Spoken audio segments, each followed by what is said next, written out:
Look, we ain't even gonna waste no time. I ain't even gonna waste no time with it. We're not gonna we're not gonna waste no time. Listen, Hey, hey, glad hey. you guys got y'all two step in. Welcome, welcome. Season 3, episode 2. I'm keeping track so far. Yeah, you doing good. Season 3, episode 2. We are Chestnut Checkers, y'all. We are here for just another lovely Wednesday night. It is 7:30. The sun is just now going down. I missed it. I Oh, missed the sun going down as we were talking. my sun ain't going down yet. It's bright as shit outside. Oh man, listen, it is dusk right now. Um, You're almost there. listen, I'm happy for the day. It was an interesting one. By the way, we are Chestnut Checkers. I am your host, William Alexander, aka Scarf Boy, aka the Finder, aka the Fixer, Yeah. Black MacGyver over here. I tried to put them all together. And to my lovely other side, we have Kristen Rare Sense Wilson. We have the lyricist, the poet, the writer extraordinaire. Look, her little middle finger is getting a little callous from writing with the pen. She getting back on the pen game, y'all. I'm trying to tell y'all it's about to be something serious. But she is our finder, and she is the lovely queen co-host. And we like to welcome y'all to such a beautiful day. There's some. It's not a lot of current event news, but a lot of weird shit happened this week. A lot of weird It's shit. like weird shit happened. Oh, okay. So, as we are content creators and hopefully to become influencers, etc., I like to keep up with the news of the others that do what we do. And in Japan, a couple of days ago, I was very sad to find out that there's a young lady who's no longer with us due to one of her followers, which is wild. Have you heard about this? I just found out. Wow. Okay. So I'm gonna try and say this, to where they don't cancel us because they like to shut shit down in the middle of what we're trying to do when I say Yeah. certain stuff. It's the 42-year-old gentleman named Kenichi Takano who spazzed out and scabbed a Mm, young lady, 22 years old, named Eri Saito, while she was live streaming. Her mm, fans watched her pass into the next life. Um, mm. Here's what's crazy. She's live streaming outside. He's watching the live stream and finds her based on her surroundings. Runs up on her. She's now on the ground after the cutlery attack. He then balls up his hands to do more attacking. And when she's no longer able to move in any way, take pictures of her and post them on the app that she's famous on. Yeah, Um, that's weird. Very. He claims he didn't mean to take her life. But What? he claims he did not. He wanted to scare her and let her know that she needed to go on ahead and give him his bread because she owed him $13,500 for the last 3 years that he loaned to her as a follower. They're not family. They don't Mm. know each other in real life. He's just so enamored with this 22-year-old who at the time was 20. Um, you know, it is what it is. Thank you, Lovey. I appreciate you as always. That is the link to the show. Please, everybody, like, share, subscribe, comment, come through. We love y'all, and we just want to see y'all be happy and join the conversation right along with us. Thank you to all of our supporters. Thank you to everybody. As y'all can plainly see, my phone is bling blinging, and I'm sorry for that. That was me. Sorry. Oh, that was you. Okay, I thought that Yeah. was me. Oh, there I go. Um,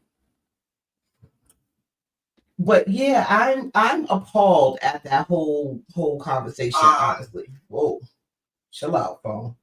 Um, so now that I'm done sharing and letting everybody know what's what and what's good, Obviously, they wouldn't let me know back because here go my phone. Um, enough, y'all. With that being said, let me go ahead and put my phone on Do Not Disturb. It's a lot. Look, it's a lot happening. I can't take all the beeping. Beeping is my thing, y'all. I'm that mom in the car, like, put your seatbelt on because the beeping is going off. It's bad business. Look, now it's coming through the computer. I'm bugging right now. That might be me. Everybody catching No, this work. that was me. I ain't mad at you. I'm not mad at you. So with that being said, that happened over the last couple of days, and it was a very, very sad thing. I don't know that follower. She's famous on an app that we don't have here in the States. But I just thought that was a very curious thing. Good evening. You see, I got my sleeves off. It was almost 80 degrees outside today. Like I'm out here. Wasn't it beautifully bugging out? Oh my God. I'm out here trying to get brown skin. I don't care what nobody say. I'm gonna be Williams complexion by the end of the summer because I'm gonna be outside. And not the outside that y'all young folks be talking about, but just regular outside doing stuff. So with that being said, y'all, Al Green is alive. How bad this like shocks you? Like I could have sworn he passed away in like 2004. I'm so shocked that this like it gets to you. Like he's actually alive. Because the timelines be timelining. Now, I know other people was just as shocked as me, but then there are other people like, nah, homie, he been alive. Nah, he been alive. See, I was trying to tell you he was alive. A lot of people tried to tell me that, but I didn't know he was alive until he just did a thing. And so I thought he had passed on to the next realm. I didn't know. Boo, you stop laughing at me, okay? Listen, there's been some interesting stuff. Oh, can we get to the fact? Because I really want to talk about this thing, and as much as and it feels like these are some high definition ass headphones. I'm gonna tell you that. When I tell you I can hear me swallow, good shit. That's the microphone though, not the headphones. Nah, it's the headphones. These are. I had the low grade Beats Jones. I upgraded, and now I can like hear Earth crying out for saved souls and shit. Do me a favor, huh? Promise me you're not gonna bang your head on the microphone and give yourself a migraine. I won't. I'll do my best. Yeah, because that's if it's that clear and loud, it's gonna be bad for business. Vertigo like a mug. Correct. Boom. So, with that being said, are we getting to it? I got one more. I know. I'm gonna save it because I don't even want to talk about it until we show the video. Hold on. Y'all know we talked about Gene Hackman dying last week. Mm-hmm. Sadly, his whole family, including the dog, and I joked around. Sorry. You're gonna say this with a straight face. You're gonna take a deep breath and you're gonna say this with a straight face. No, because it's not a straight face thing. They passed away, even the dog. I joked around and said the last time somebody got the dog, John Wick was invented. Like, listen. Do y'all know why he died? How he died? Our beloved Gene Hackman, the actor, passed away from complications due to heart disease and dementia after being in the house alone for a week because his 30-year younger wife passed away from hantavirus. Do y'all know what hantavirus is? Mm-mm. William, you remember that movie, the Outbreak movie with the little monkey? Wait, what the fuck? You remember the movie with the monkey called Outbreak? So she had Outbreak? She had the outbreak. That's the hantavirus. That virus from that movie where they cured it with the orange juice. You remember that movie? How'd she get that? I don't know. They don't know. But it's out here now. What the fuck? See? Not to mention measles is making a comeback. So y'all, I don't know what. We just all need to start wearing hazmat suits whenever we go out the house, I think. Because they're doing way too much. They're doing way too much. And in the meantime, Atlanta still ain't enclosed none of these goddamn cemeteries, and everybody wonders why the Walking Dead started here. What is y'all doing out here to where you catching like South American swine flu? What are y'all doing? South Asian craziness is wild. Like, who monkeys are y'all petting to where this shit is happening? She just passed out from the hantavirus. Even the dog died from, I don't know, like, It's a shameful, shameful thing, It's honestly. sad. Honestly. Before we get into this last current event, I just want to give a big shout out to Devin of the Glass of Phoenix. Oh, thank you, Hey, Boo. If anybody would like to know more about the hantavirus, please, there's a link provided to the CDC definitions and explanations and mastuations. I don't even know no words no more. it's some shit. It's some shit. Look, Shit. you're right. Yo, man. So, I don't William, want it. I don't want it. what's Hmm? up with your people? Hmm? What's up with your people? Mm-mm. Mm-mm. Ain't enough going on right now. Listen. Okay, so Y'all about to know the truth about indoor track and field. I've been telling folk you got to be a special breed to run with absolutely nothing on your body and dare somebody to come near you. Play the video. You got to play the video. you got it. Now before you do, I'm gonna put a disclaimer, right? Being a person who has been spiked, intentionally spiked, not bust with a baton, but I understand both sides of the Explain Spike. situation. Explain Spike. So spikes. So for those of y'all who watch the Olympics and think y'all know about track, you have really not even seen the shoe. In the bottom of a track athlete shoe, there's about 6/4 inch spikes, They screw in. and they no, some of them are actually tempered in there, and you can't get them out. See, So they're razor sharp. They're like needles, think cleats and for football players, but right. pointy and metal. So imagine taking your body and going excess of 20 miles an hour or maybe 30 kilometers an hour and then not being able to control your speed and running up into somebody. Baby. Listen, So that's listen, what Spike is. you, What happened, y'all? this though, oh my God. I got some opinions. Go ahead. Because Go you ahead. could be accidentally spiked as well. You get Uh-huh. too close, you run up on somebody, you know. But This, yeah, okay, I'm about to share the video. this right here. Baby. Uh,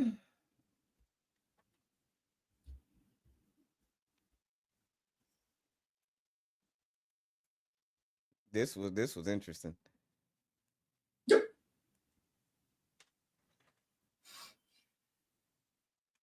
they slowed it down.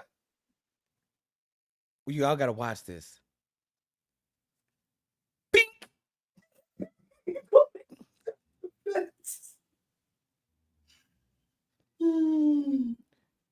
Y'all. Now, there's Have an interview. seen We such didn't get a chance to pull the interview yet. I forgot to tell you the girl that hit the girl I saw it. finally hasn't. We didn't get a chance to load it. But young lady, you did that on purpose. You did that Now, on purpose. now, the impulse move it's common to see. It's not common, but you be more surprised about how many people are about a millisecond of getting the shit slapped out of them running track. Like it was the ACC championships to where Arizona State tried to cut in, and it was the men's 4x4. Arizona State tried to cut in, but Texas was like, absolutely not. And every time he tried to cut in, Texas Tech was like, bow, and he would hit the shit out of him and hit him so hard he would fly out in the lane 3 to the point where they came in third place because Wow. he ran out of gas. He did Mhm. it twice. Now, that's called contact. People think that track is not a contact sport until you get elbowed in your rib going full speed and you realize you can't fucking breathe. But that's so that young lady, I believe, should get suspended. I Definitely. believe she should not only get suspended for probably like 2 meets. I mean, this was state championships. You have what's important, which is the outdoor meets. I think she should get suspended for the first two championships or first two uh um what are they called? Invitationals. Because Mhm. those dual meets, they don't really mean nothing. It's them Right. invitationals where everybody's at. And you Right. get to miss that because you made a spectacle of yourself. And I think she should get suspended from her high school for about 3 days. You need to get that mark and you need to learn, all right, that you're at ground zero now. because the girl was a superstar. She was a beast. And But she, she got walked down by somebody who a young John, yeah, and she felt some type about that. yeah, she felt some type of way. She said, "You're not gonna beat me today. It's another bitch already in front of me. I'm not coming in third." Boom. And getting banked and getting say getting banked. getting bumped on a bank track. Like, you got to understand, like, you're still running on like a 25 to 30 degree incline going around this turn full speed. So you're going to get clipped every now and then. So the interview that I saw is her basically saying that she did not purposefully hit this girl, that it was just the way her arms were moving. She didn't mean to hit her. Da, da, da, da, da, da. But you can plainly see she reared back. I will say that she didn't mean to hit her. However, what I will also say is that hit was intentional. Like, it was impulsive. Correct. You didn't mean to hit her, because if you could take it back, you wouldn't have done it. I get it, but you did it. You did it because you felt some type of way, and now we got to deal with that. Y'all, these kids don't have no emotional stability whatsoever. Not at all. She did not fathom the idea of losing. And so she did what she thought was best, which was braining the shit out the girl in front of her. And I got about 4 or 5 batons upstairs that I can show you. The Penn Relay's baton is the heaviest baton I've ever had. That motherfucker's heavy. Any other baton, it still hurts when you get hit. They're hollow metal sticks now. They're gonna wind up messing up everybody's gait, because you're gonna wind up with styrofoam batons because of this incident. Like, you know what I mean? You gotta train them to have that weight and still have your balance. You know what I mean? The thing is that the baton itself is not that heavy. For her for people to believe that she might have had her skull fractured, she did not get her skull fractured. She got a concussion probably, but it's no more than like 3 ounces, less than that, and it's a hollow piece of aluminum. And when you get hit by it, I ain't gonna hold you, the shit's funny. It makes the sound of you getting hit with a baton might be the funniest thing you'll ever hear in your life, if you hear it in like an edifice like that. So I can see how they're embellishing the idea, but that shit is boom, and you can hear it. It's just like somebody got hit with a baton. Hey Rose, hey everybody that's watching, please feel free to comment if you're watching on Instagram. We tell y'all this every episode for the last 2 seasons and 2 episodes, that Instagram finna shut us off at an hour. So come 8:30, y'all might not see nothing else. At which point, take your little cutie patootie self over to YouTube and watch from there, or Facebook and watch from there. Because Instagram gonna do what Instagram do, and there's not much we can do about it. Thank you for your support. Sure do. We appreciate y'all. Sure do.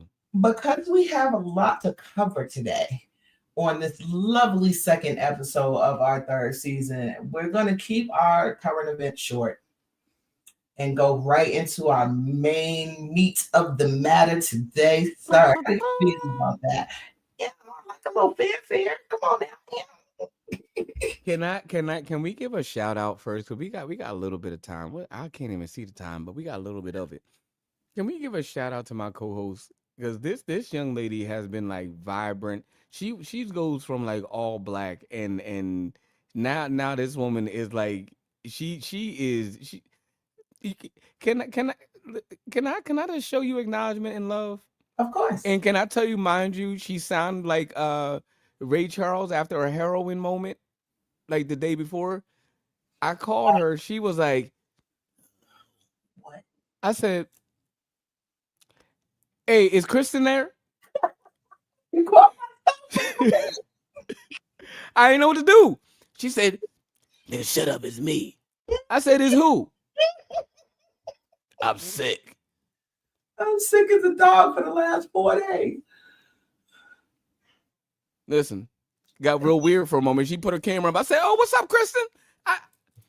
Hey man, Kristen. That's But why y'all nonetheless, didn't see us this on is the Monday. dedication.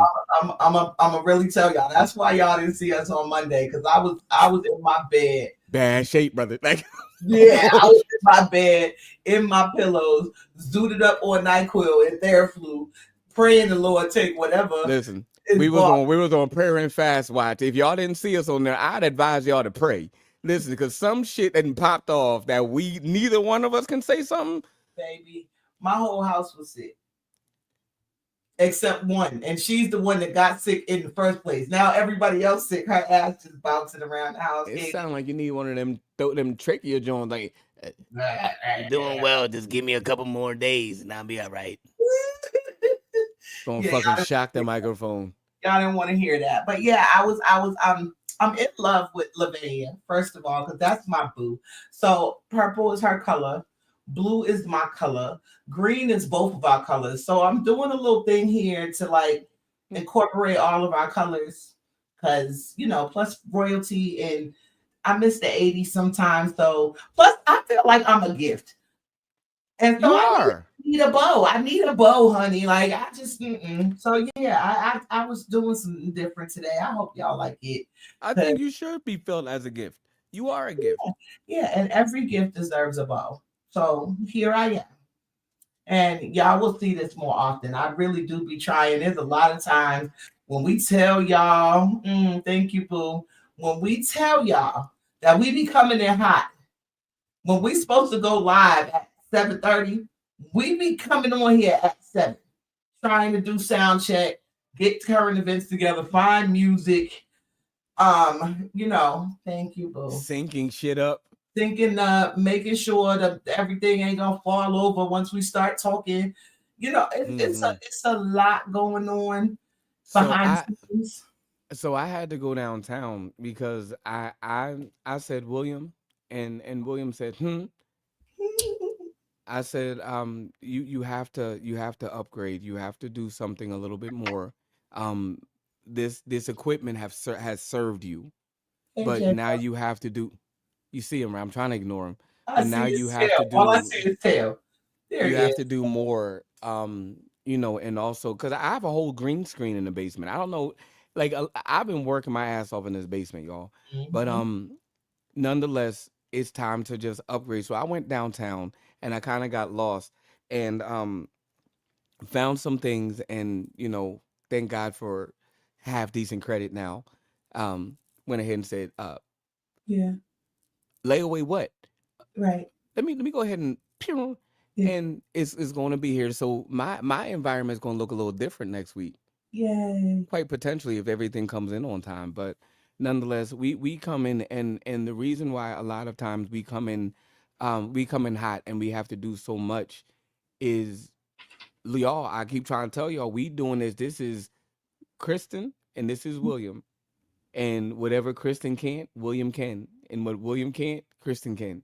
And And Lavania pick up what both we parts. can't do, we be like, Lovey, Love me, please. Lovey, help, Look, help, and she be and already there with it. That's the crazy part. right, That's what I love her. and she meets us where we are, and we have our back team of support, and I want to give a special shout out to our back team of support, y'all. Like y'all have no idea, yo, when they don't hear from us. We get pulled out to the side, and they be like, "Yo, you good? Yeah, You good? Just correct. checking on you. You breathing? They found Are out you I more?" was sick. I was getting phone calls, text messages. Yeah, where they don't play. So What shouts you out to. need? Let me send you some medicine, whatever. You Hmm. know what I mean? So shouts out to everybody that loves us and supports us on a daily basis. Because even though we be on here on Wednesday, this is an everyday thing. Like I don't Yeah. a lot of people realize how much goes into Hmm. what this couple of hours that we give on Wednesdays comes from. We just did an interview. What was that? 2 weeks ago now, Yeah, it was 2 weeks ago. with nothing left to do but win, and we talked Yeah. about that, like the idea that behind the scenes we didn't realize how much work goes into making one show, and so now that we kind of hit our stride and getting stuff together, you're gonna see more. You're gonna Oh, see. we gonna talk our shit, and we gonna do our shit too. So look for us on your nearest streaming. And it was just this morning. I did, try to do a little quick interview and do a little quick plug for us and with us. But nonetheless, we had a quick conversation about disingenuous people. I saw that. I saw Did you that. did you did you take note of it? I Did was you I see the was able lesson to and put everything? in for a It few minutes. was it was super interesting, and um just like we talk about in our normal dialogues, it was an example of what I saw earlier today. It was like, okay, um when do you actually stop and say, hey, um the level of understanding, I'm actually not at the grade level that I thought I was. When do you stop getting the what did George Bush implement some Uh, time ago? No Child Left Behind. bullshit. The bullshit. Yeah, when do you start like saying like I am a product of the No Child Left Behind and I'm really left behind here? I'm a product of sped classes, like when we had sped Facts. classes, and so I'm Genesis program. I'm looking at the left behinds, like y'all should have been left behind.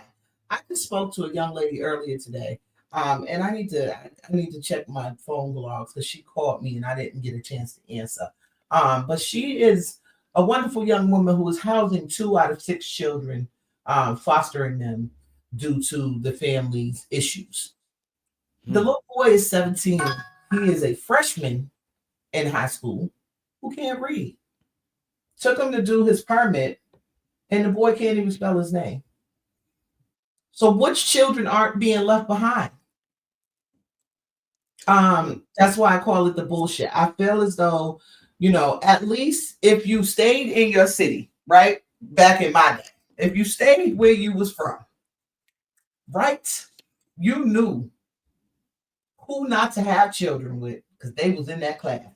Man, that They was on that bus.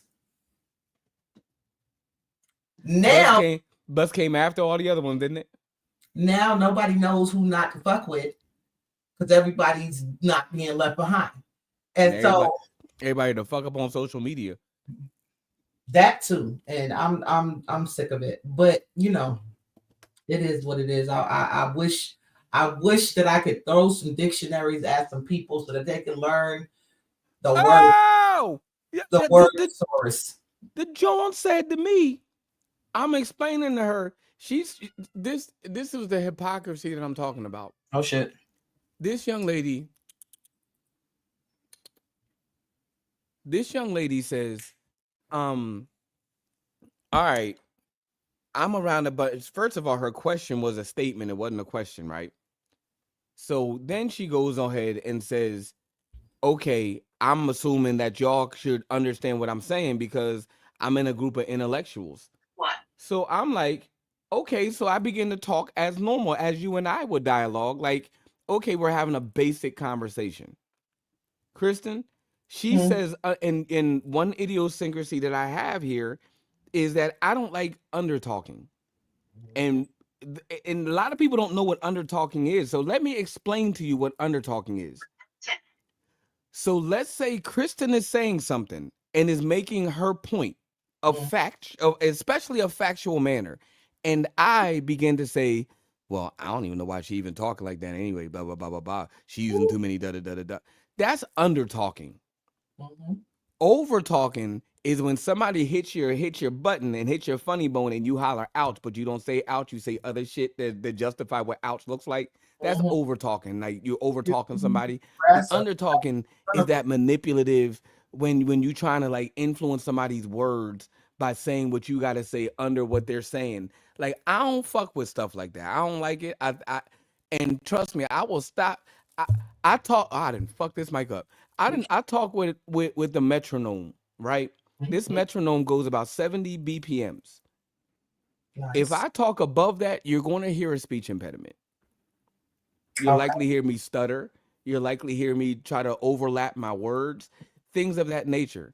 If I'm behind it, I'm not gonna say anything. I'm gonna be like, but you're gonna get the two dumbest motherfucking blinks you're ever gonna see in your life. They're gonna be just like this. Kristen, look.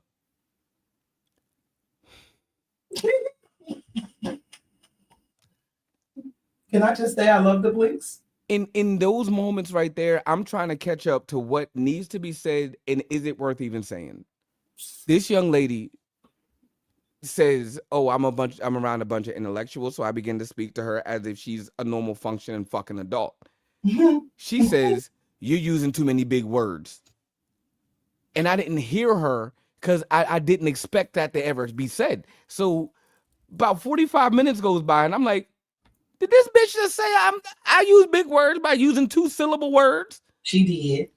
And I went on. I definitely lost it. I said, "You raggedy makeup face, wig wearing, ooh, you waste of breath. I love it. Oh, you fit for the recycling bin. Oh man, Baby. Well, here's the thing.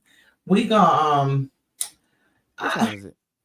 it is Oh, 8:03 we were a little bit p.m. past. Sorry, y'all. Had No to get worries. that out. Yeah, so we are going to go on ahead into our topic. And our topic today is also our title. It's from the womb to the tomb, honey. We have so many misconceptions.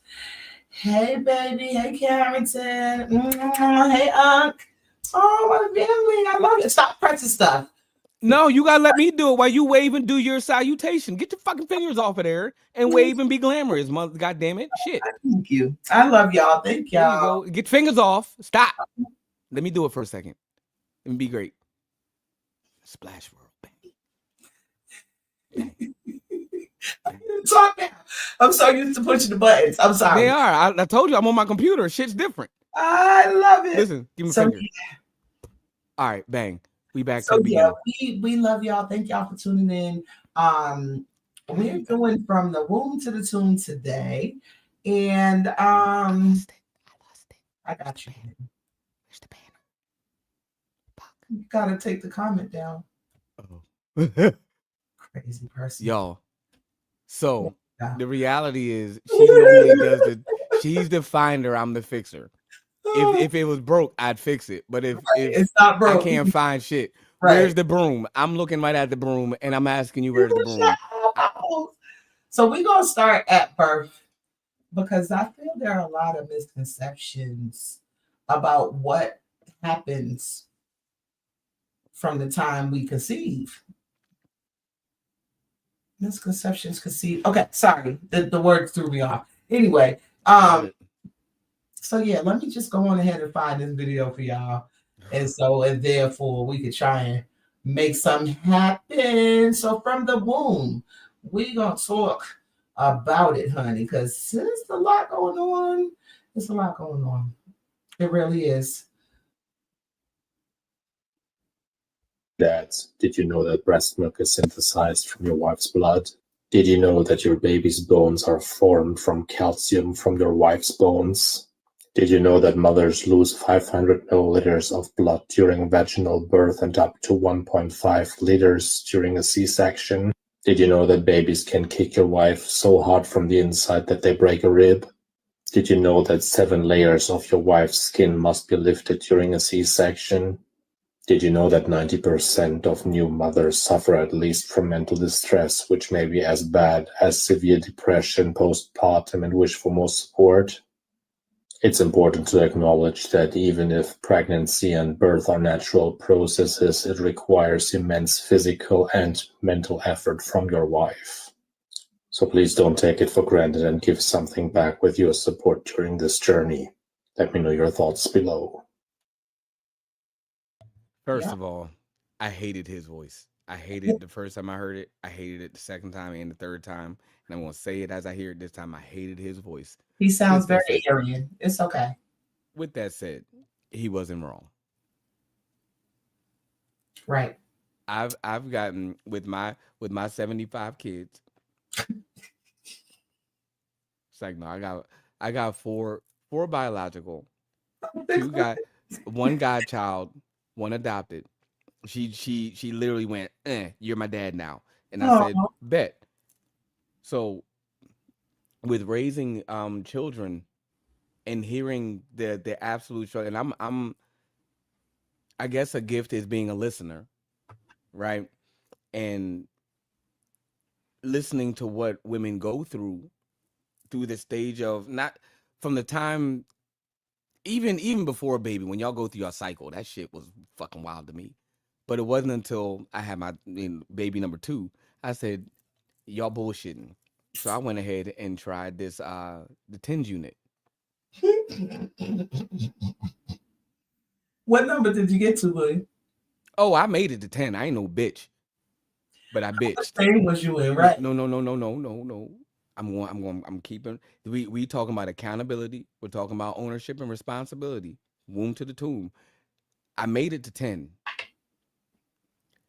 I ain't no bitch, but I bitched out at 10.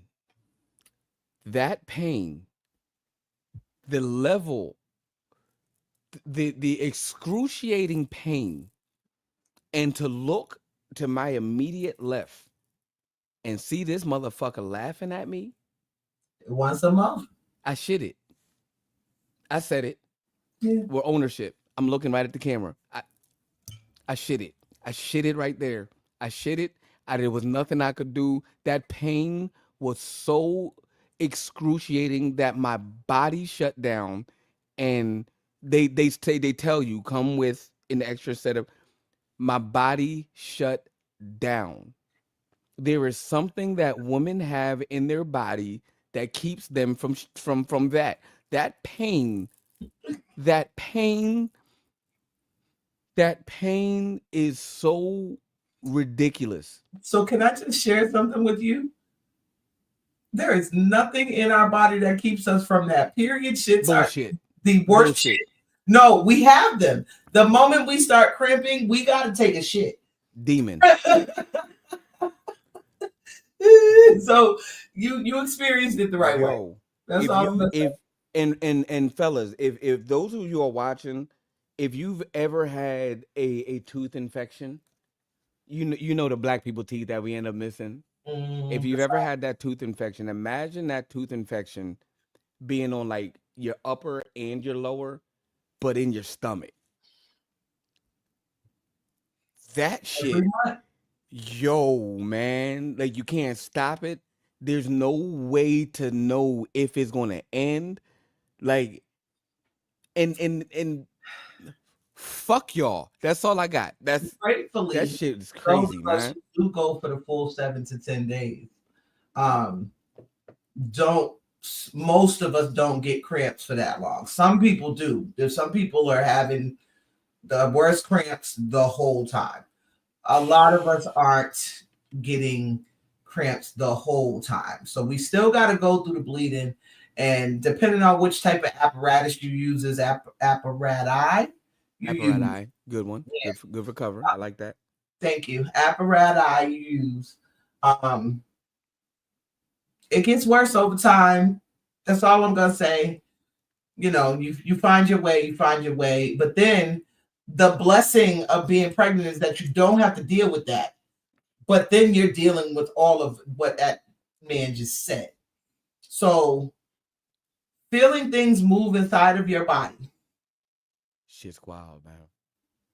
I remember before I ever had my children, sitting across the table from a friend of ours' wife who was big pregnant at the time, and watching what I thought was like alien, like the alien was going to come through her stomach. And then having to experience, like I was traumatized just from watching it happen to another woman. Then to have the experience of it is something. I remember getting into a heated argument and then having the argument be blamed on my hormones. Because I was approximately 14 weeks pregnant with the twins. And anybody who's had kids knows you don't get the ultrasound until after 17 weeks. And so I didn't know I was having twins. And I kept saying, oh my gosh, I feel stuff moving. It's feeling like it's moving. He's like, ain't no way. It's too early. You making shit up. Like we got into this whole thing. Because I'm like, nigga, it's my body. How are you telling me what I'm feeling inside my body? Come to find out there was 2 whole babies, 2 whole stacks, 2 whole placentas inside my body at that time. And so, yeah, I would feel this shit moving around. Having a whole party up in that mug. Baby. When I tell y'all that I walked, so let's just say that I walked into the hospital for my C-section, and every nurse in there was like, "Why are you walking? How are you standing? What is happening?" Because I was 38 weeks pregnant with twins at 40. You're inappropriate. I am not inappropriate. That's just the way life works for me. Mm-mm. That strongest soldier bullshit. This is, I think, why I be wanting to punch people in the face so much, because the amount of shit I go through. Did you see the video that I sent you? The girl was like, "My water broke." Yeah, and they both fell. Yeah, because He said, "Why is it warm?" Right. He's like, "My water broke." That's how we are, though, and to be 100% honest, it's until you've seen it for yourself. This shit is unbelievable. I promise you, it is. I would not have had. I don't have the respect that I have for women until I saw what I seen, or seen what I saw. That shit is wild, and I ain't even gonna get nigga having to because a person doesn't understand what they're going through. When all of a sudden my house is 69 degrees, 70 degrees baseline. A motherfucker come up in my house talking about it's hot, and then it's cold, and it stinks, and then I hear shit. I'm like, what the fuck is this menopause? Like, what is happening? Your hormones make you crazy. Fuck y'all. But I love you though. I love you. Fuck the hormones. It don't be up. That shit be wild, man. This is what's weird. The amount of hormones a woman's body pumps out during pregnancy. Once the baby is out, you have postpartum for up to 5 years because your body is trying to play all those fucking hormones. So y'all might think we're crazy and being bitches and this and that. We're going through shit physically. See what Boo said? And I'll say this on a public forum so that it is made, and this is recorded, so can't take this back. To my children's mothers, in my years of life, in my however many years of adulthood you want to claim me to have had, versus my years of mature living, I want to say firsthand publicly, I apologize. I apologize because the young me didn't understand, and the young me was more traditionally behaved rather than understanding what really was going on. That doesn't change where we are, of course. They know me, I know them. But they at least deserve to know that I heard them and I listened, and they deserve an apology for how I responded and how I reacted to what I was ignorant to. So to my children's mothers, all three of y'all, I apologize uniquely to each and every an individual one. You deserve that. And if you desire the conversation, you probably won't get it, but I'm willing to try.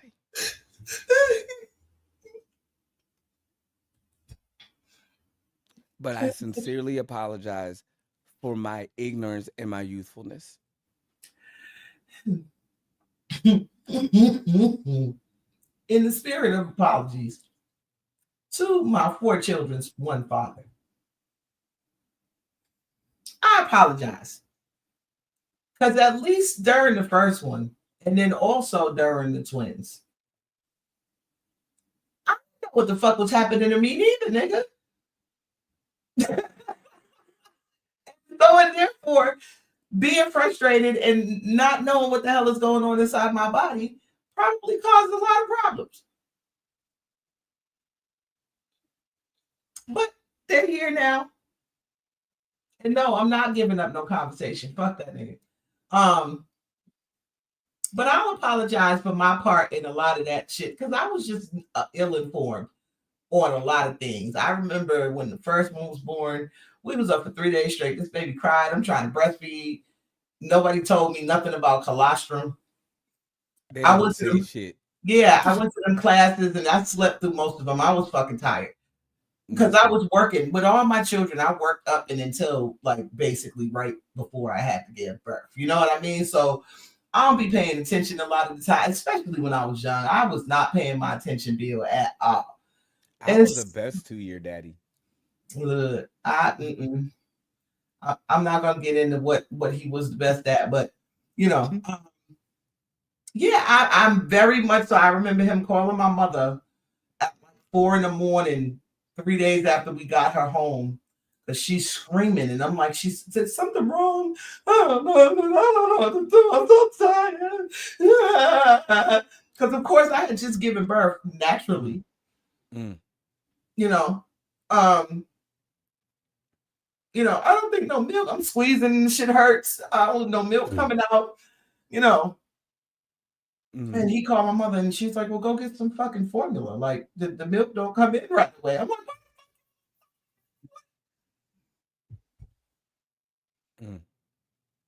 with the twins, neither one of us slept for like a month because neither one of them was on the same sleep schedule. Yo, we had the manual pump. One of my children's mother, I won't say their name, but one of them, they be sleep. Finally get the baby. Say I work nights at that time, so it should give you the time frame of which child it is. And this was the time of the manual pumps. The shit they got now is fucking That extraordinary. shit big your hands so strong. When I tell you my forearms is fucking crazy. That shit that they got now is a fucking death trap. Listen, y'all. This I'm so those that don't know partially what I do as far as music and stuff, I do a lot of development. Um I do stage production. People that want to be on stage, and I have mic stands, I put them in front of them and I have them um it's a whole science to it. Like and subscribe. We'll talk about it. We'll talk about it. So nonetheless, I had a particular artist who just had a child, and we're going through some stuff, and if it wasn't for a friend of mine who kind of forewarned and foresaw me to having this happen, I'd have been like, "You got to get out of my house." These new, this she was in the middle. She said, I can't. I'm having trouble performing." I'm thinking it's because okay, she probably just needs to nurse. She I got said, pumped "Listen." on. She got pumps on. They got universal, like horseshoe style pumps. And Mhm. she pops these motherfuckers off and says, "Whoo, there is milk residue on my motherfucking floor, lady." Oh God. Next time, at least say, "Can you give me a towel?" I don't Any need you reaching in your shirt, because I'm used to the manual old plastic joints where you had to go like this. yeah. First of all, just to get the suction, and once you get the good suction, then you gotta Got a rhythm it. Look, y'all was yeah. milking cows all the way up till 2005. Listen, Listen. you not YouTube, Instagram. Y'all got 10 minutes. Mm-hmm. Just to let y'all know, y'all got about 10 minutes to make your way to another platform just in case they shut us. YouTube. YouTube or Facebook is we're live right now. Look, you saw them all escape, right? Right. With that being said, I understand that a lot of the inventions are supposedly made by men, but I think there are certain things they should have just let women do. Because them pumps hurt. The amount of suction it takes hurts. When you breastfeed naturally, hurts. These children bite you. They be gumming the shit out of you. Like I never wanted to punch a baby in the face so bad as when I was breastfeeding. The moment every single one of my kids started cutting teeth, they was on formula. Listen, Look, because we not doing this anyway. and I was one of those type of dads that were like, I don't like my bedroom disrupted. Oh, nigga. Like my children, with the exception of Leia, well, actually, they were 50-50. My children, when I was with them permanently, Mm-hmm. or full time, should I say, 6 months they were out of that bed. Oh no, You none get of my but so much time. whatever time that they had. What was the time that y'all weren't allowed to be having sex? It was 6 months, right? 6 weeks. 6 weeks. Hmm. Okay, so that time, between that time, I'm already like just in the shape or form of just trying to get an order reestablished because there's a newcomer in the house.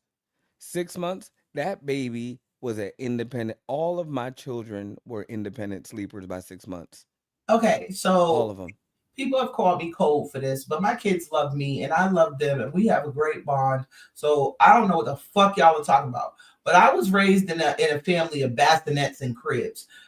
Okay. The shit that I do in the bed to make y'all, Get out.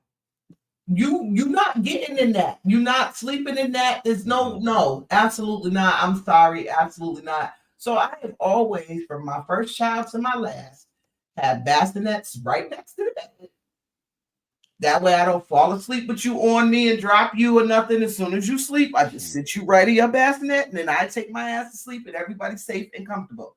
And then from there, once you outgrow the bassinet, you get a little too long, you're a little too chubby, take your ass to your room with the crib. And for those who are in that moment and don't know what to do, you get a two-way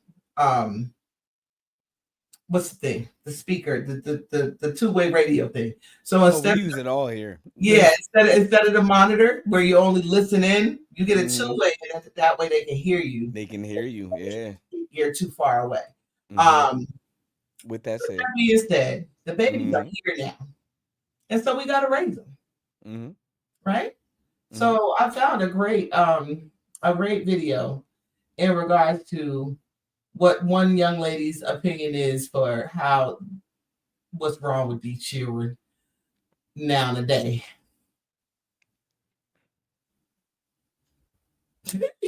What's up, Cuzzo? No, shouts out to That's Wrong with this one more current puppet. generation being born. pause that. Honestly, if we're going to be real, Oh, is they were raised by people who didn't understand emotional intelligence. what's up? I'm always one of them people. Who's this cute? That's my cousin Primo. You know the one Oh, that always shouts out to talk punk shit. ass chestnut check his crazy ass cousin, a soft ass spoken weirdo. What's poppin' Negroids? Oh, I'm gonna need you to bring your ass up on here, cousin, with love. Primo cut the shit. So Oh, anyway, that's Primo. yeah, Oh, you sorry. you should have known. Who Play else the gonna come play in play here the like that? video. Thank you. Ooh, I got dark for a moment. I know. Play the video. Shit. Oh, so a lot of the people raising them thought it was okay to whoop their kids with belts and call them bitches and call them stupid when they did something wrong. And then when that child grew up and exhibited that same behavior and returned that same dialect, we were disrespectful. But in reality, we were simply being what we were taught. So what's wrong with this generation is that unfortunately, the people who raised it were not yet prepared to. I'm gonna cut it there because it goes deeper, but it's just more of the same. What do you think about what she said? I mean, part of it, she's not wrong. One thing I can say about senior, my father, was that um he would say he ain't raising no bitches. So he knew we weren't called that in our house. That was a word that wasn't used in my house. Neither was I. You know what I mean? So I will say that senior did not he often used a ride before he used his words. Um what I will say is that they were I think they were married for 9 years, my parents. I can't speak for everybody. My parents were married for 9, 10 years before they had me. They were 8 years before they had my sister. No, 7 years before they had my sister, 8 years my brother. They were going on 10 years when they had me. They were shooting for 4 kids till they had me. Like that was it. They were like, "This motherfucker's weird. We're gonna fix this because number one, back in the day, tube tying back in the day was different. It was actually I them reaching inside your body and Yeah, I tied up escaped that. your tubes. I escaped the tubes. They were supposed to wait and then they have two more later. I said no. Snuck through there and here I am. But That's your track star. Sucker. My parents, they said they wanted to have, but when they realized that their youngest was kind of like not quite going, they said absolutely not. Absolutely not, because I was born in the time where like the epidemic was like, Yeah. and I'm the result of it. You know what I mean? Like my brother and sister, they have their ways about them, but I was full epidemic on that one. But I will say that my father meant well with everything Uh-oh. that he did. Did I freeze it? Did you? I don't know. No, there you are.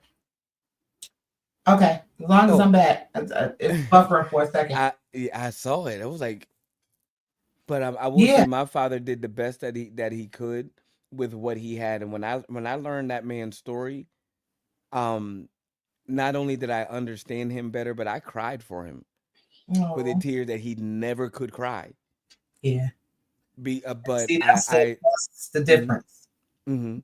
Cut you off. I'm so sorry. No, you're fine. You're fine. But that's the difference is that they weren't allowed to cry. Yeah. You know what I mean? That generation was not, especially the men. Like the boys don't cry thing is real. They weren't allowed to have emotional depth. And to a certain extent, men still aren't. Like there are a lot of people walking Well, around with a very shallow emotional pool. They are literally just mad, sad, happy. You know, right. they're And a just lot of that is just nervous. behavior.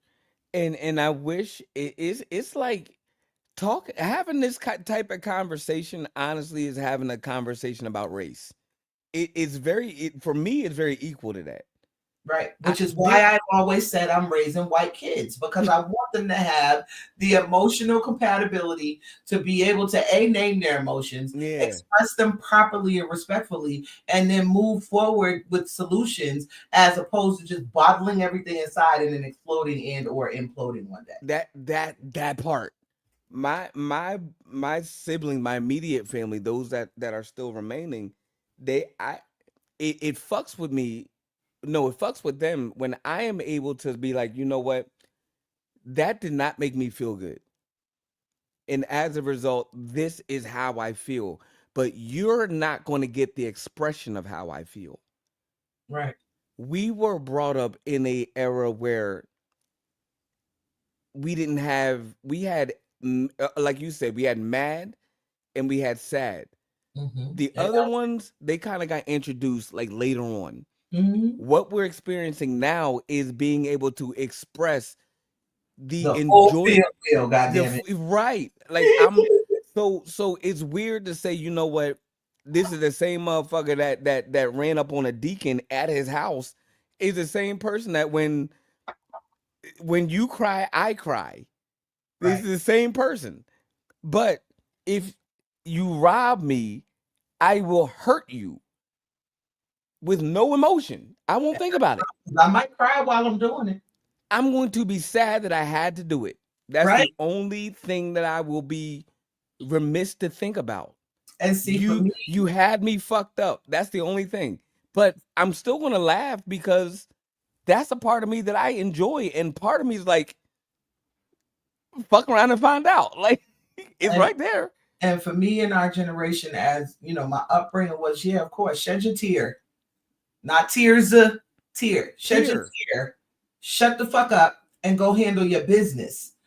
So there still wasn't the emotional spectrum that people are allowed to use now, which is why I think a lot of people think I'm abrasive. I'm not abrasive at all. I'm like the most sweetest, kindest baby girl you ever want to meet. Such a baby.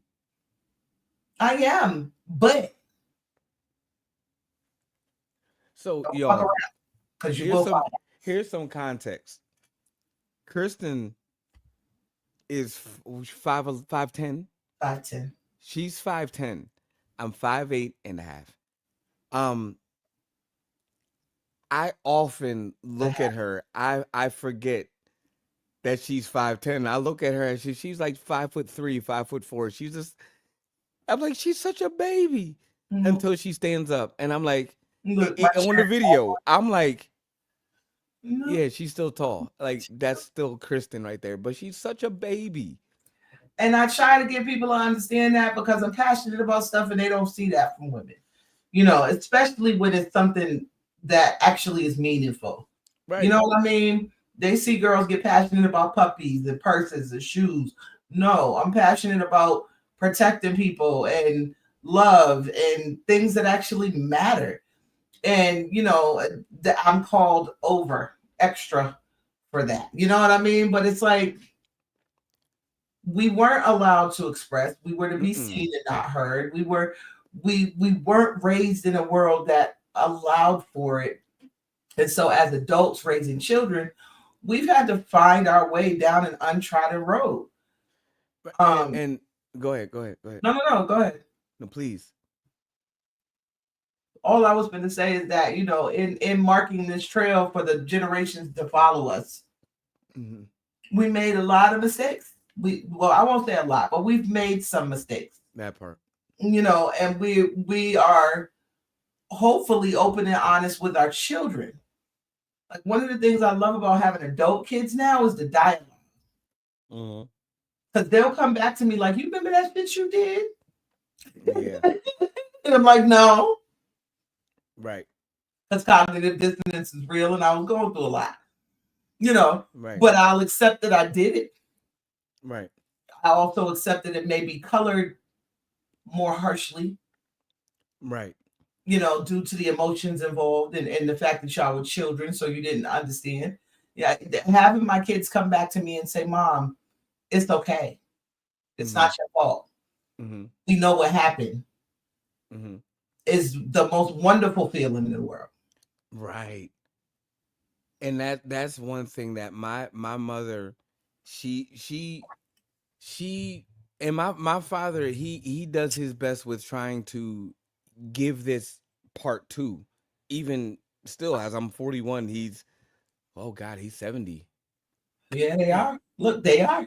He's still willing.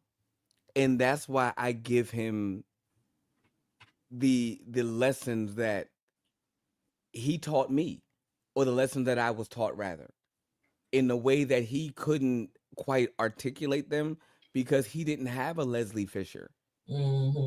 He had a woman that was like, hand to the plow, shut the fuck up crying. You got work to do because I am on this journey that you have to be tied in. He had his own separate path. But what I did learn from him, and I will always, and one thing I will say to him to his face, I will say to the public, is that man was faithful. And he might see this, but here's a story. I thought we collectively thought, those that were in the household, we thought that my father was cheating on my mom because my father he was very regiment oriented. And he started this new career that had him working night shift, right? So he was at the time like really invested in ministry, and he was elevating. My mom was ordained at that time, and I was a functioning adult. I'm not gonna say my age, but everybody thought my father was cheating. So I hid in the trunk, and this was the time frame. It was the Acura SLX, which looked like their old Isuzu Trooper. Yep. Oh shit! I just spit. Anyway, you can't say Isuzu without spit. Right, Isuzu. Right. But so I hid in the back, and we ended up at this little convenience store, Wawa. So I was like, bet. Looked outside, there was nobody there. Went back in, and then drove around, boom, boom, going all over the place. I'm in the trunk. I don't know where the fuck we going. But I knew we didn't go far because we just was like, couple stops. And then he slowed down a couple places. And then I was like, okay, he has to be where he's meeting up with. He ain't meet up with nobody. Guess what he wanted? He wanted a moment to his motherfucking self. Yeah. He was by the river, rolling up a joint by himself. And I watched him from the trunk. And I said, Ain't this a bitch? This motherfucker is right across the parking lot from where we live, I and he love just wants a moment to himself. I love it. He don't want nobody to know what he's doing. And when we found out that he was smoking weed, it wasn't a surprise to us because I can't hold. I'm the one person, y'all. Newsflash, ready? Something about William. Unless you tell me, don't tell nobody. He gonna tell. I don't. If a moment corresponds to what's happening in my brain, liable. I did not sign a motherfucking NDA to not a motherfucking person. Now, if you tell me this is between you and me, then it's between you and me. A mess. But if you talking about, oh, let me tell you what happened, I'm not gonna bring it up just being like, I'm not a gossiper. I ain't got nobody to fuck around me. I don't gossip. But if your experience is correlating to this person and you overcame it, you motherfucking right. Your experience is going to shape somebody else's victory. And I'm so naturally suspicious that every conversation I have one-on-one with anybody is like, this don't leave us. So we make a perfect match as friends. Because now, when it comes to friendship, once that bond is held, we know that what the fuck I say, you don't say. What the fuck you say, I don't say. We got that bond when we become friends. But other than that, and I promise y'all, for whatever reason, something in this face right here makes people think I want to hear everybody's business. So I know everybody's business. Promise you I know your business. You might not think I don't know your business, but I know your business. But I ain't never going to tell nobody your business because that's not my business. Now, with that being said, right. See, this is what he do. He's a mess. We're gonna go on to the next stage of life, which is your 20s. You know what I mean? So we get born, we put our moms through hell. We get raised and we put our dads through hell. So now you're in your 20s. And this young gentleman had a great perspective that I wasn't prepared to hear from someone in their 20s. Yeah. Right?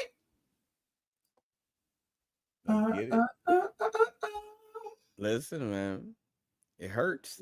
You guys baby the shit out of grown men and women, which is insanity. It is this concept in America that it's like you guys are telling people that, oh, he's in his 20s, he's a kid. It's like, no, you're not. Like, you're giving a person an excuse. So I just want to say, when you're in your teenage years, take that serious. A lot of us think, oh, we're so young, we could just do whatever. Like, people think their 20s is to waste. And I played my cards right in my 20s, and I'm still in my 20s, and now my parents are retired. God don't give you years to waste, otherwise you wouldn't have them. So this idea, this YOLO, you only live once, and like, yeah, keep doing that. And when you're 50 and Social Security is ran out and all that stuff, it's like you're gonna start looking back and you're like, damn, I wish someone told me. So I definitely want to tell people who's watching, like, don't waste your younger years. Stop the notion of I'm so young and I have so much time. You don't know what could happen to you tomorrow. And just take your life serious because you have generations that's depending on it. And baby, how many times y'all don't even understand that I've said to my children from the time that they can understand words, we're going to find what you like to do and then make a plan so that you can do that for the rest of your life. I've been telling them that since elementary school. I've been telling them that there's ways to make money. I used to send my kids to school with candy, chips, when I knew they was doing testing. Pencils. Number 2, pencils are a commodity in school. Stop teaching your children to hustle illegal things. But give them hustle. When we talk about raising them and not giving them the emotional quantifiers that they need for themselves to be able to regulate themselves, this is a part of it. This whole idea that teenagers and young 20-year-olds are not kids is weird to me. I feel not when bar mitzvahs and bat mitzvahs exist. Correct. You know what I mean? So it's like you. I feel like a lot of people will sexualize young people, and so they don't want to think of them as children. But these are Right. children, and you have to teach these children how to survive in the world. Like he said, he played his cards right in his 20, and now his parents, not just him, his parents are retired. Mm-hmm. You know, and if y'all don't know, that's the gentleman that was playing Terry on BMF, the show that just got canceled. I to that point,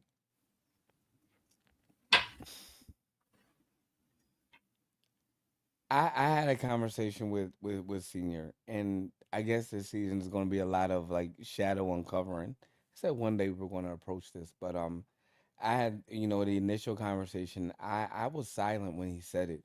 He was like, "Yeah, I went to every one of your track meets. I ran at over 400 track meets. I've traveled this country.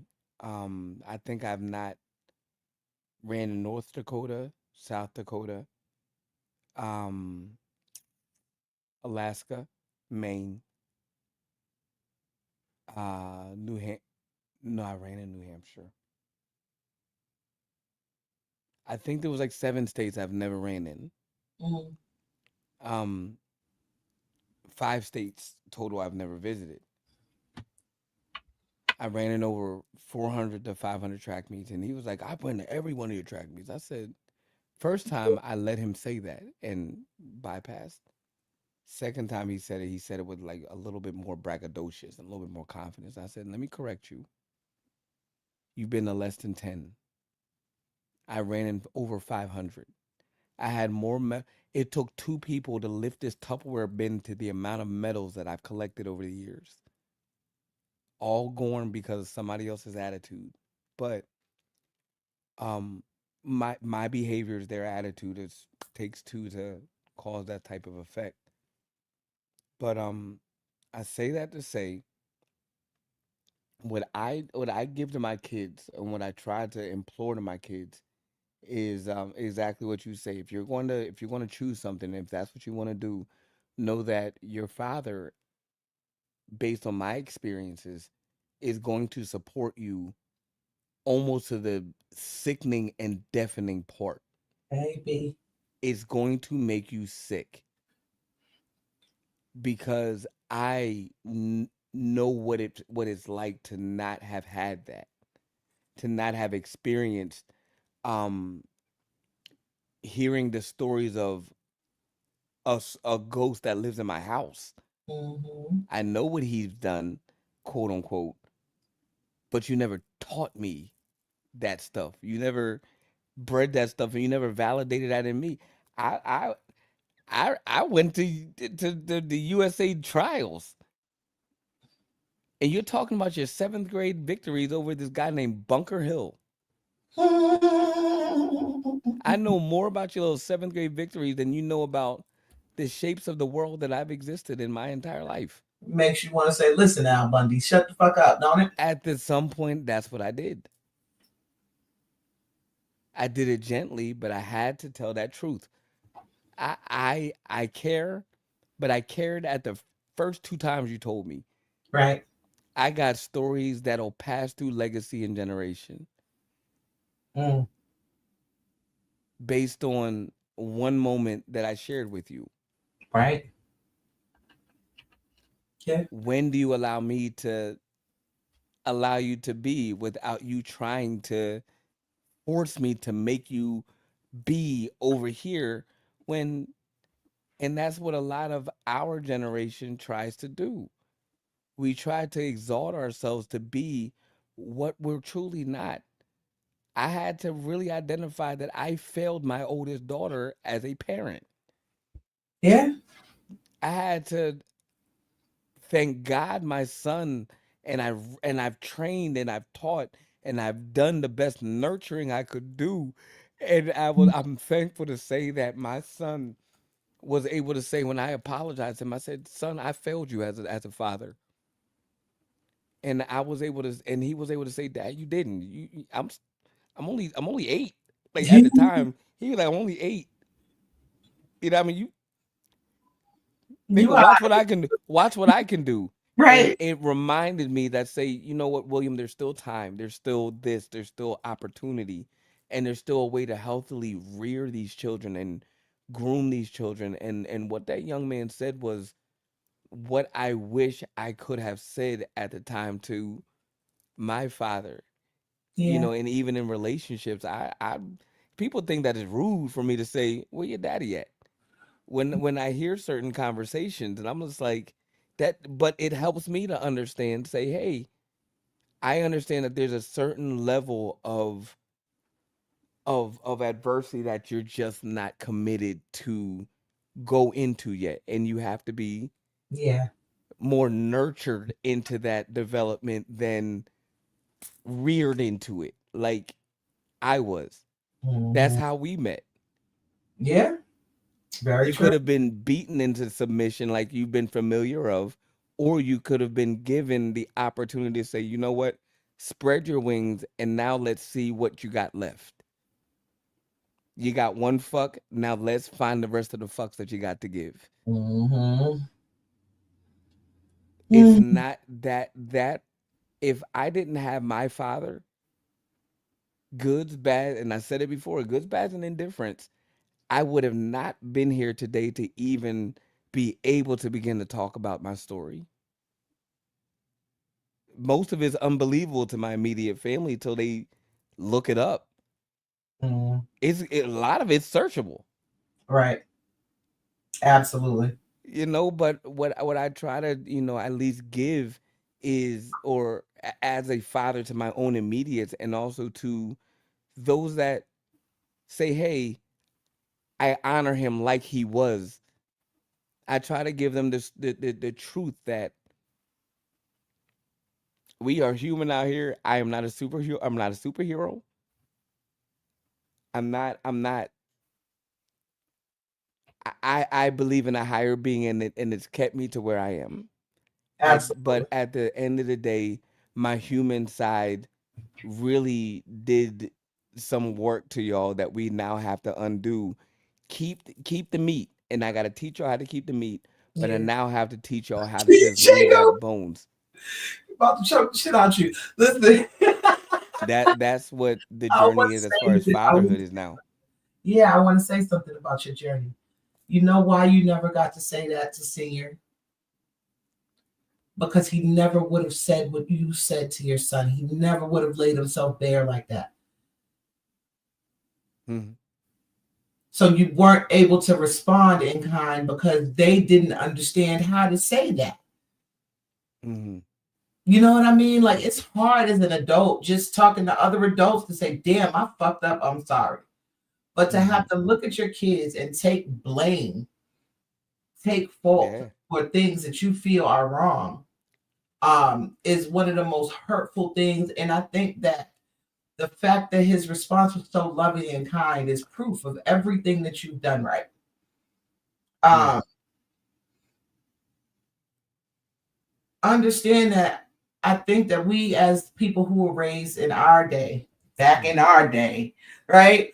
Um, Mhm. we understand that those moments were what was missing. We could take the Mhm. belt. You know what I mean? We could take the belt. We could take the discipline because it was needed. You know, but the idea that you can look at your child as a man at 8 and say, "Hey, bro, I don't feel like I'm doing my best," Mhm. and he can look at you as a man of 8 and say, "No, you couldn't, because we got a lot to go. We got a lot to go. Mhm. It's not over yet." And I think that's one of the things. Like I do feel like there's two types of upbringings, right? There's the type of upbringing like the one we're talking about, where you go through it with the kids. It's not control of the kids. You're with the kids. Right. Right. That part. You know, and then there's the other Mhm. kind of parenting where they just kind of let the kids do whatever. But I feel like, some of my family's regard, y'all did I think I'm an okay kind of person, right? Yeah. I have some bad choice making abilities that weren't ever addressed. I'll put it like that. Or if Right. they were addressed, they weren't addressed in a manner that I understood what the meat of the matter was. Mhm. Right? Um, Mhm. I didn't have a father. I had my grandmother, my mother, my uncles, my aunts, my cousins, and my neighborhood, Mm-hmm. and the television. Yeah. And I'm grateful that there was as much representation of people that look like us that was positive when we were young. You know, it's and I said this to a friend of mine the other day. Um, I've been to some dirty houses in my childhood in the hood, Mm-hmm. right? Mm-hmm. Black folks go to their house, they might have roaches, clothes a little bit of everywhere, whatever. I never truly witnessed poverty until I went into a carrot salad crusader's house as a child The raisins. with the raisins. Yeah. Ah. I don't know if y'all remember this movie, What's Eating Gilbert Grape, with Johnny Depp and Leonardo DiCaprio. And their mom was like my 600-pound life hoarder. Like, I witnessed this firsthand as a child. Like I said, I had never witnessed poverty until I went into a Tom's Cross Trainer cowboy's house. Like, y'all, there's certain things that are instilled in us just from watching every day, right? Mm-hmm. We know that every 3 months on a certain Saturday that the sun comes up and the birds is outside chirping. Once that music comes on, it's time to get up and clean this fucking house. Listen. This is stuff we know. And so when I say I learned so much from my family members, what to do just by watching, and also what not to do. And I think that a lot of the time we as parents forget in the upbringing stage that they are watching us. Mm-hmm. And they are learning what to do, but they are also saying, I don't like how they did that. Let me not do that. Let me not do it. You know, I don't necessarily cherish the phone calls I get when I speak about certain things. Mm-hmm. Right? Surprise, right. But I am very personally involved in my mom's life. Like I do not take her for granted. I try to make sure that I am as understanding about her humanity as I want her to be about mine. Mm-hmm. And I think that that's what's missing and what that young lady was talking about when we talk about the upbringing. And then when they get to be 19, 20, 21, 22, the idea that, you know, you're not along with the journey anymore. You know what I mean? Like so many kids get to be that age and it's like their parents are just gone. And it's like, no, I don't see parents. Parenting don't end. I'm going to haunt the shit out these kids when I die. You know what I'm saying? There are times when I'm walking around and I'll just smell my grandmother's perfume and cigarette smoke combination. Mm-hmm. They're always with you. When we talk about the ancestors and all of it, this is what it is. And if you're not in tune enough, then you're not in tune enough. But you'll hear them and see them and smell them and feel them in certain situations. I made gumbo the other day, y'all. From scratch. I usually would try and go get the Zatarain's joint because I like gumbo, right? But I said, you know what? I've been watching my grandmother make gumbo on New Year's my whole fucking life. I'm gonna get in this kitchen and recreate it. And I promise you, outside of missing the crab plates, I don't like crab plates. It came out pretty fucking good. I was really proud of myself because that's the first time I ever made that from the root on down. And then took pictures because a friend of mine, the gentleman who makes all my lovely glass jewelry, was like, I need a recipe. And I was like, I got no recipe. Listen. Ancestors don't guide my head. There's something about essence, and when you get to that place where you're able to journey forward, yo, I'm and we are 5 minutes out. Like I think I'm gonna try to make it a point to stay on cue.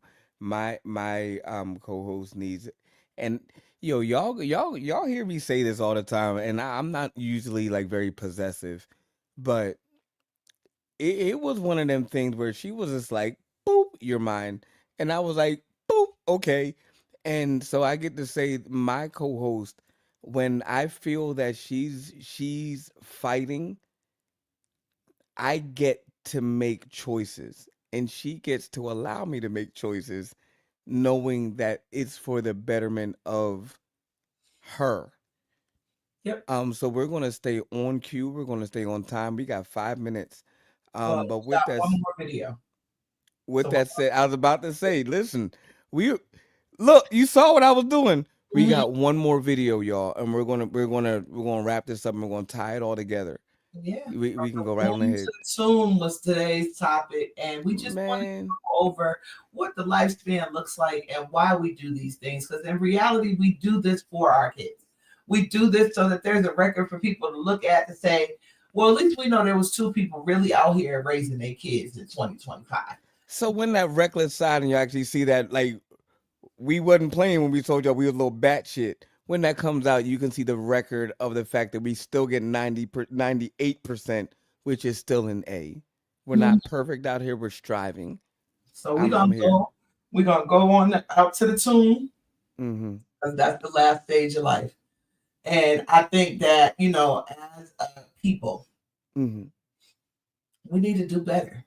And Farrakhan actually agrees with me, which is strange because that never fucking happened. Say that again. What? Farrakhan actually agrees with me, which is Ooh. strange because that never happens. Look, I'll take the apology. That was not an apology. Let me put that in there real quick. That was not an apology. That's not what I said. We do agree on this point. Not gonna put me in that space. Your mother gets a little infirm, you put her away. Your father away, your grandmother away. You make life miserable for the elderly when they were trying in their youth to make life better for you when you couldn't do better for yourself. The elders live longer when they're with their children, when they're with their grandchildren, when the elder can touch the young and help the young. They feel closer to life as life is leaving them. They feel good to embrace a child. But when you lock your elders away as though they made no contribution to your life, then you are disrespecting age and wisdom. And one day you will reap what you have sown. Farrakhan made me cry. Listen. Because I feel as though I personally am closer to that side of life than the birth side of life at this point, at this age. Mm-hmm. And my son has been telling me, Mommy, I'm gonna buy you a house. I'm gonna buy you a Chevy Avalanche. He knows I want a Chevy Avalanche. He's been telling me since he's been in the 8th grade. Yeah, I know. That was my shit, man. Chevy Avalanche. Avalanche. Beautiful. I know that my grandmother passed away in the comfort of her bed. As much discomfort as her body was in, we spent nights in that rocking chair. Every single one of us. My aunt passed away in her bed. My older cousin in their bed, which is why I feel like, oh God, I don't need to start sniffling either, because then I'm gonna start deep breath. You know you can't breathe as it is. Right. But I think because of the way my family has taken care of family, I thought that, hey, Lacey, I thought that all people was taking care of family, right? And it just never seems to be like, every time I think something is common, this is why my company's name is Rare Sense, y'all. Because shit that seems like it should be common is very uncommon. And I really, really, really hope that y'all find the time to go sit with Living History. It wasn't until I started to learn my mother's story, and not just from her, but from the people she grew up around who told me different parts of things, that I could look at her without consent for the pain that I felt for the things that she was doing when I was a kid. But goddamn it, she had to make her way to 70. And that was always the threat. You better pray you make it here. That was always what she said to me. And I didn't understand for the longest time how you talk about your pops, the amount of pain these people carry while trying to raise us. And then once I did understand it, I was in the process of doing the same fucking thing to them. Mhm. And that's what made me change. That's what made me try to understand emotions better and get to a point where I could take a look at the situation from the outside. Mhm. I don't know how the fuck I got through the abuse and the gin and the Hennessy and the weed, and my kids turned out this way. Other than the fact that I had a great family of people who taught me some things. Praying grandmama, ain't it? Maybe they prayed and they taught. In a way, I find the comparisons between, like, there are times when I'm talking to my uncle, who y'all saw earlier, and I'll be like, he'll be talking about his son, who's the same age as my oldest daughter. His youngest son is the same age as my oldest daughter. So figure that out, because he's only a year younger than my mother, right? And we'll be talking about these kids, and I'll be talking about my son, he'll be talking about his son. And I'm like, no, my son is your child somehow. Like, they don't, neither one of them like soup, but they eat chili. Yeah.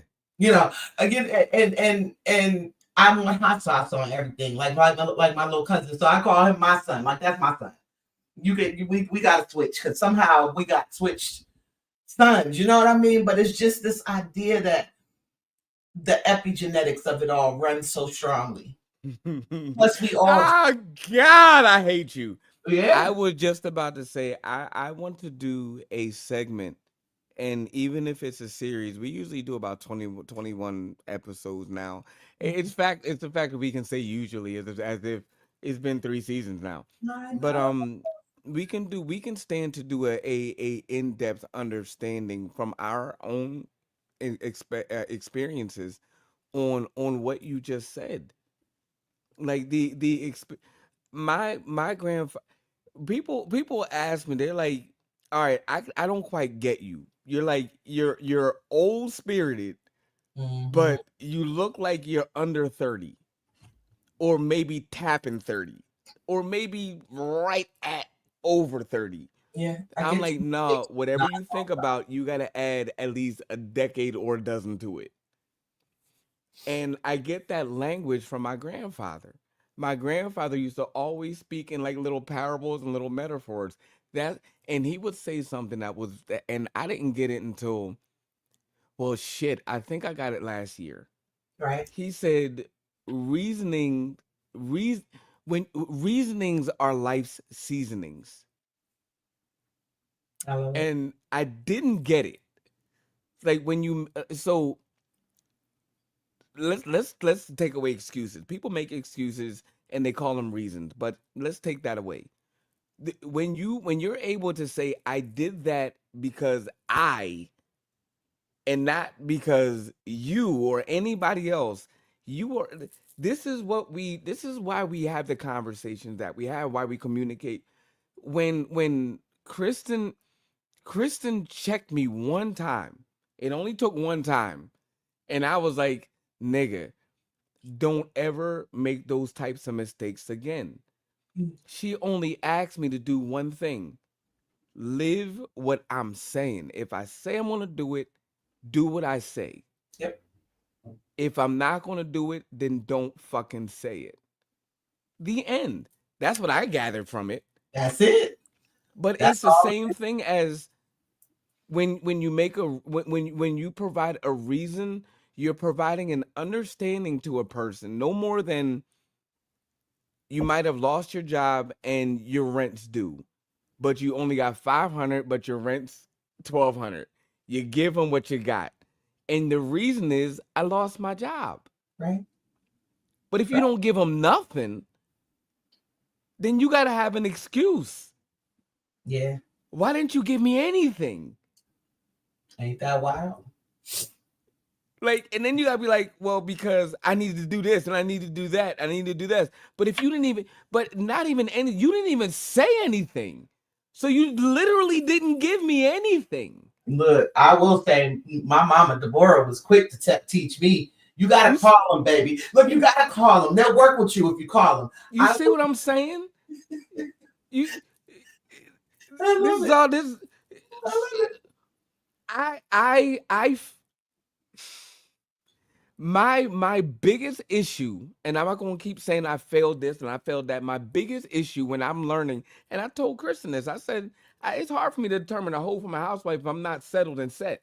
But my biggest issue is truly the fact that my ability to comprehend that somebody's going through an issue and it is not my issue. That's where I'm like Hancock. I feel like it'll make me feel better to go help somebody else when I have not helped myself. Mm.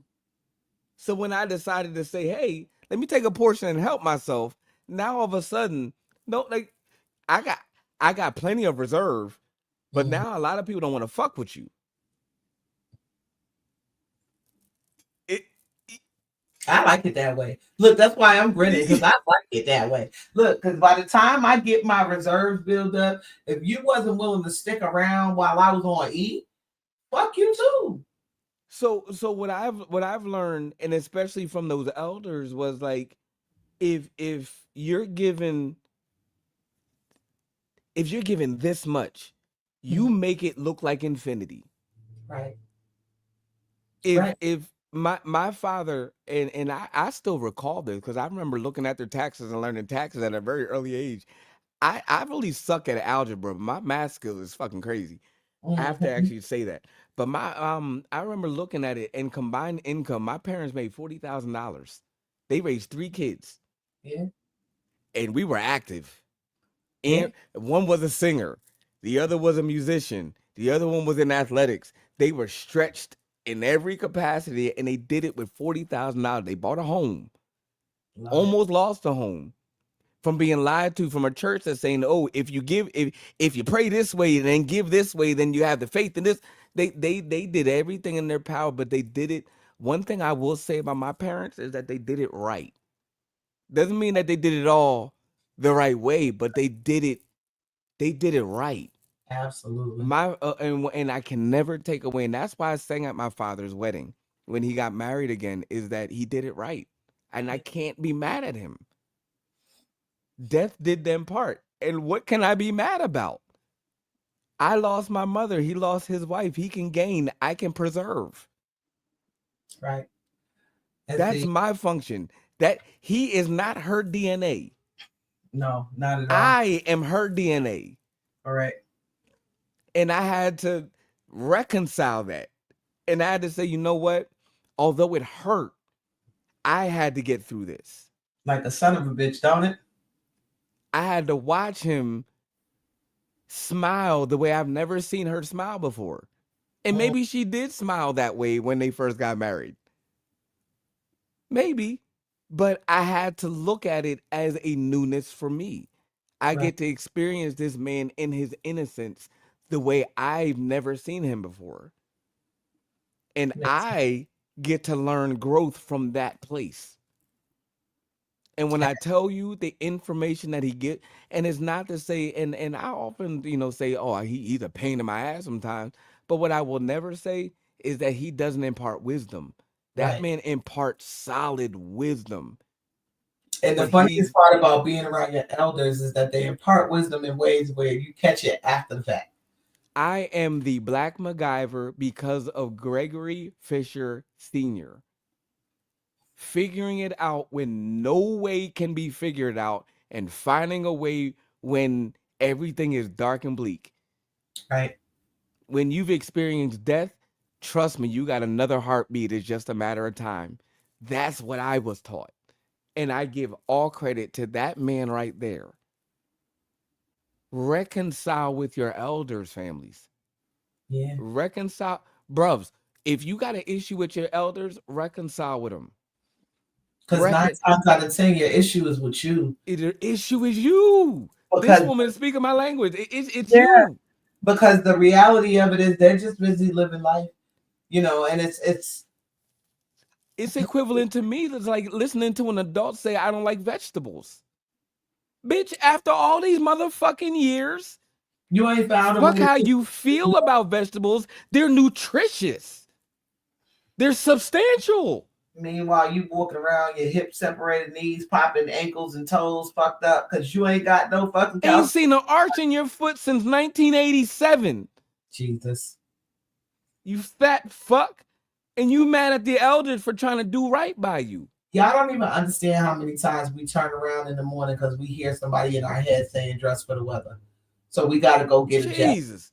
when we be looking cute. You know what I'm saying? Like, y'all, we coming You to know the how crazy it is to be 41 talking about, you smell that? What you smell? Somebody fart? Nah, it smells like rain. rain. Yeah. You know what I mean? My knees are a barometer. Like, the shit is wild. The shit is wild. Y'all don't even understand. I am just grateful that, I still have 2 out of the 4 parental beings. My mom is still here. My uncle, who basically was my dad, is still here with me. I lost my biological dad at a very young age. I'm grateful to David Offit because he put up with my shit. When I tell y'all, I was the most angsty ass gangsterhood teenage girl running around in the 90s, and he was in love with my mom, so he put up with shit for me that probably shouldn't have been put up with. You know what I'm saying? And I'm even grateful to my mom's husband now. Like, we don't always get along, but I love him. He's the first man I've ever called dad in my entire life. And they got married 25 years ago, so I was grown. You know what I mean? And I've had to set up my boundaries, and I've had to do some things for my own sanity. But I still love you, and I'm always going to respect you just based off of your relationship to my mother. And I just think that it's time, and I've said for a very long time that what's wrong with our community is the fact that every generation is 13 years apart now. You know what I mean? Right.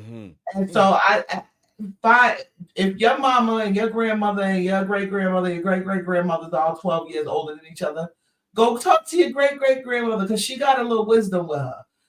We gonna get to the 60s at some point. Great. However many greats you got to put in it, go talk to the oldest one living, because the reality is that's what's wrong. We had an old nigga. It's a Dave Chappelle joke. When you was about to do something wrong, that old nigga pop up out of nowhere. Like, don't do that, nephew. That's 5 to 10. Like, we had those old people who would tell you why not to do it, or how to do it, or help you do it, depending on what it was. Can we do an episode and I want to challenge you and I, because listen, we're actually past the hour. I want to challenge you and I next week. Some of this shit, because you and I are from, we identify with a lot of culture, but we are from different areas. Yeah. I'm gonna name about, and people somehow enjoy when they see our shock value. I'm gonna bring up 10 things that probably, for example, did you have a woman that was on your block that had a fly swatter that was always out on the porch? Yep. Miss Burroughs. Yep. We just gonna do 10 random shits and from we our hit childhood. You with that dirty shit too. Yep. 10, smack the shit out you. It was universal, wasn't it? One of it. We're gonna do, and between you and I, we're gonna do it. We're gonna do 10 universal things that from the 80s. That's fine. We on 80s vibes. I'm gonna tell you right now that I'm taking one of them off the list because I seen it yesterday and was floored. What? Walking in my neighborhood, because I told myself to start going outside now that it's nice. We're gonna walk a little bit, right? Why was there a jelly sandal just laying in the middle of the ground like some kids lost their shoe playing kickball? I was like, oh, what's that? Not with the sparkles and the shit, right? Clear. Damn, Old school. Snow Look, trail on the bottom be sliding the fuck everywhere. Rain, sun, don't Game matter. Kirk shoes. Clack, clack, clack, clack, clack, clack, clack, clack. That's all you heard. Feel about this thick on the back. Yes, yes. We gonna talk about we gonna go through a journey of nostalgia and why we are who we are. Listen, we got the best generation that has ever existed because we have what was seen as freedom. Y'all, we love it, we're enjoying it, and we're trying to pass it on. We are chestnut checkers. Listen, I don't even feel like bringing the music on because it's gonna cause an echo. But we are chestnut checkers. We love y'all. Um, Kristen, I hope you feel better. I'm trying, baby. I'm about to go take some medicine. You see you it's did coming. your best. You It's did your coming best. This is a warrior right here, y'all. Make sure y'all like and subscribe at Chestnut Checkers 89. Make sure you like and subscribe CNC underscore Chestnut Check or Chestnut Checkers Facebook. What is it? Chestnut Checkers WM and Kristen also on Facebook. We have CNC underscore chess underscore not checkers. That's Instagram. We also have shit, we didn't took over everything except for Twitter or Yes, X. we Because we not don't right. like them. We don't like them. We barely like you, Meta. But nonetheless, we are chestnut checkers. We like to give y'all information. We like to give you experience. We like to give you life, y'all. We like to give you conversation, communication, and hopefully that you can gather the lesson. You can gather the forgiveness aspect, and you can gather the understanding of correction to be on the life's journey. That's what we about. Make sure you tune in. We'll be back on Monday, 8:30. 8:30? Monday. Yes. 8:30. We'll be back on 8:30. I got to make sure how she feels first, but we'll Nah, be back at 8:30. I'm And getting better. listen, we depending on how she feels, you almost I almost did it. Yep, you got We it will right. be back at 8:30. Yes, On Monday. Monday. Wednesdays we're here every Wednesday 7:30. We have a season 3 kickoff. We're here. Like, subscribe. We're getting personal, y'all. We're getting a little bit more intimate. The more y'all want to know, the more we willing to tell. We made some promises to our maturity. So here it is. Woo! We out here. We love y'all. Love y'all. Blessings. Great night. Blessings, everybody.